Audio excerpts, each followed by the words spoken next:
Bismillahirrahmanirrahim. Assalamualaikum warahmatullahi wabarakatuh. Halo kakak, selamat pagi. Bagaimana kabarnya hari ini? Alhamdulillah sehat, luar biasa. Allahu Akbar. Semoga kita semua selalu dalam keadaan sehat ya. Amin ya robbal alamin. Baik kakak, sebelum memulai pembelajaran hari ini, kita berdoa terlebih dahulu ya. Bismillahirrahmanirrahim. Rabbi zidna ilma warzuqna fahman birahmatika ya arhamar rahimin. Amin.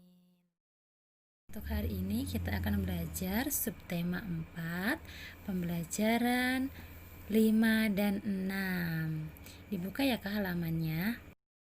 Nah, kita mulai dengan pembelajaran 5 ya kak. Ayo membaca. Saat Ino asik bermain, tiba-tiba Arin datang. Ino menghampiri Arin. Arin mengabarkan bahwa kakek dan nenek datang. Ino gembira mendengar kabar itu. Ino pun pamit pada teman-temannya untuk pulang. Di rumah, Ino memberi salam kepada kakek dan nenek.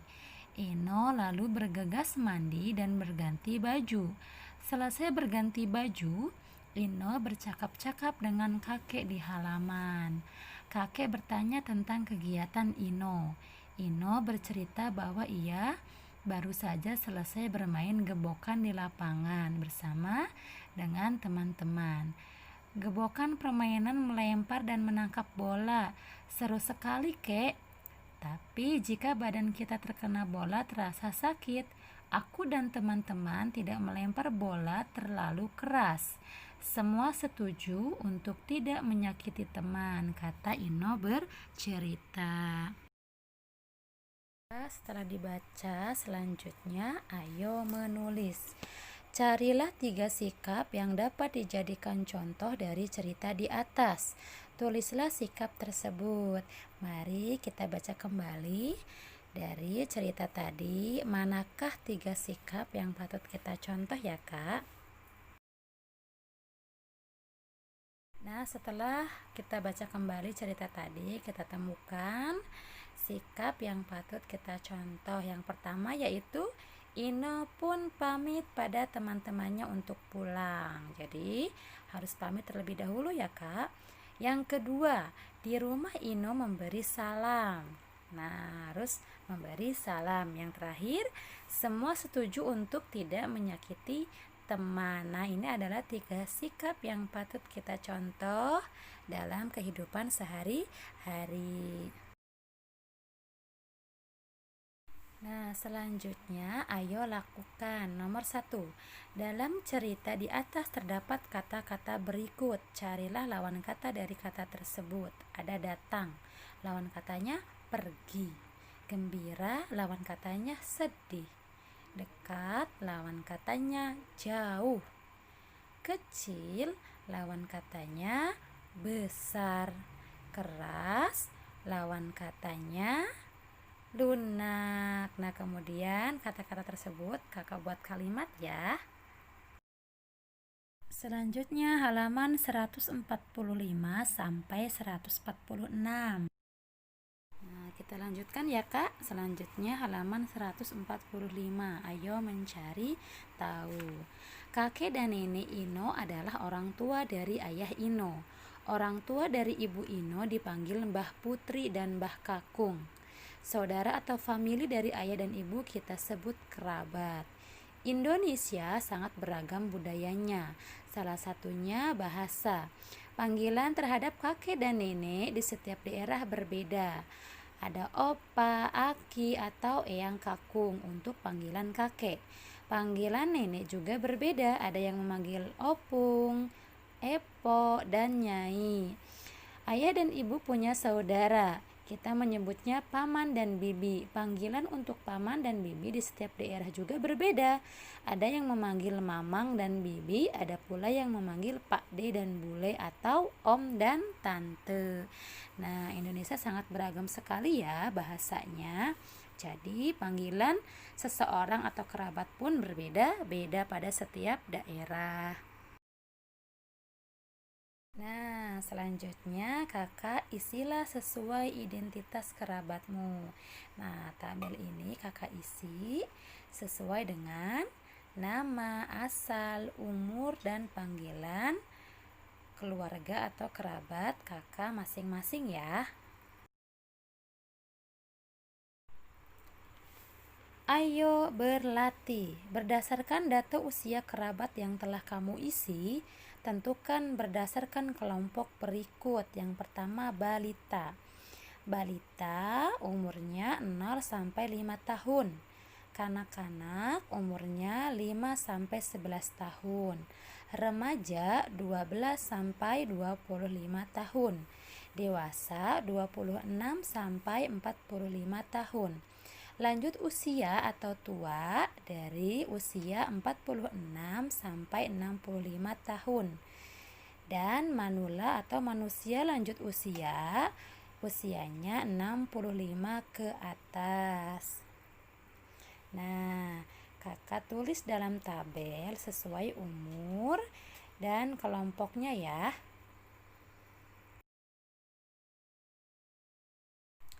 Lengkapilah cerita berikut dengan kelompok usia yang tepat.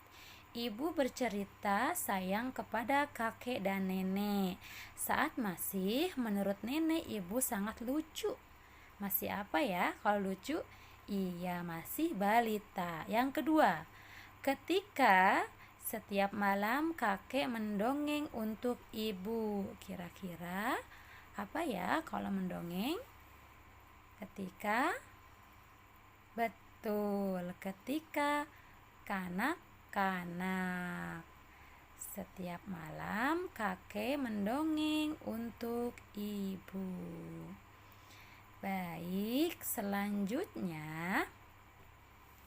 Namun, saat ibu pernah membuat kakek dan nenek bersedih, ibu lebih banyak berkumpul dengan teman-teman ibu. Kira-kira jawabannya apa ya? Betul, jawabannya remaja. Yang terakhir, kini kakek dan nenek sudah. Ibu tidak mau lagi membuat mereka sedih. Kira-kira sudah apa ya jawabannya? Sudah? Betul, sudah tua. Pelajaran 6 halaman 147 sampai 150. Selain tolong menolong dan kerjasama, kita harus berbagi kepada sesama. Dengan begitu dapat membuat kita hidup rukun. Hidup rukun dapat menjauhi pertengkaran. Ayo menyimak. Kakek dan nenek Ino datang membawa oleh-oleh. Oleh-oleh berupa bakpia, kue khas dari daerah Yogyakarta.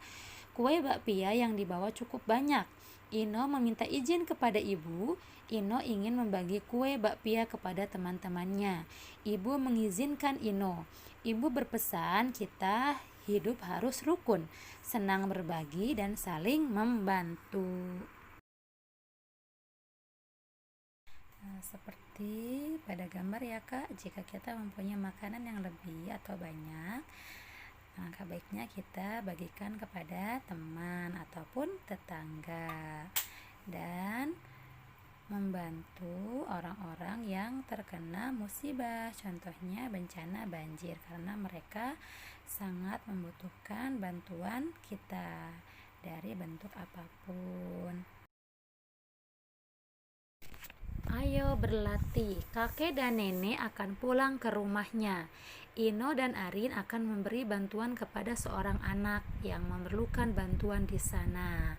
Ino dan Arin menggunakan uang tabungannya.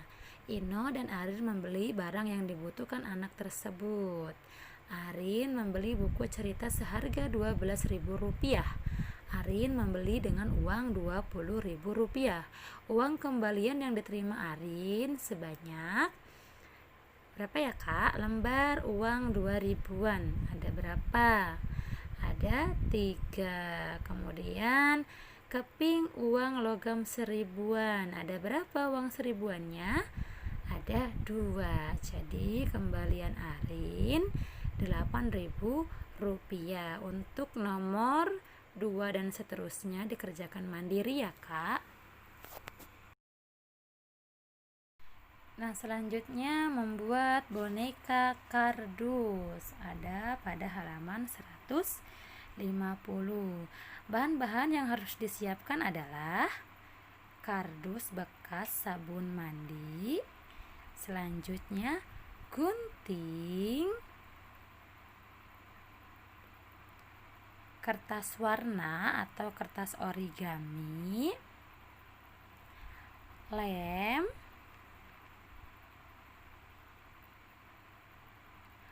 double tip,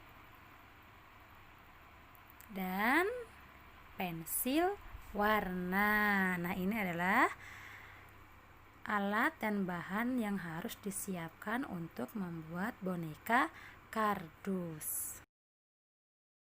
Nah, berikut cara membuat boneka kardus. Ambil 2 kotak sabun, bungkus kedua kotak sabun dengan kertas warna hijau. Dibungkus menggunakan kertas warna atau kertas origami yang berwarna hijau. Nah, cara yang kedua, rekatkan kedua kotak sabun pada bagian penutupnya. Rekatkan dengan lem atau double tip. Cara yang ketiga, gunting penutup kecil pada kedua kotak sabun. Nah, dilihat ya gambarnya. Digunting penutup yang kecilnya. Cara yang keempat, beri mata, lubang hidung, dan gigi dengan pensil warna. Nah, kurang lebih seperti pada gambar ya contohnya. Cara yang terakhir yaitu cara memainkan boneka dengan memasukkan jari-jari pada kotak sabun. Nah, nanti jika ada waktu luang, kakak boleh mencobanya ya di rumah, membuat boneka dari kardus atau dari kotak sabun seperti ini. Oke? Tugas yang dikirim halaman 143 dan 149. Sekian dari Ibu, terima kasih. Wassalamualaikum warahmatullahi wabarakatuh.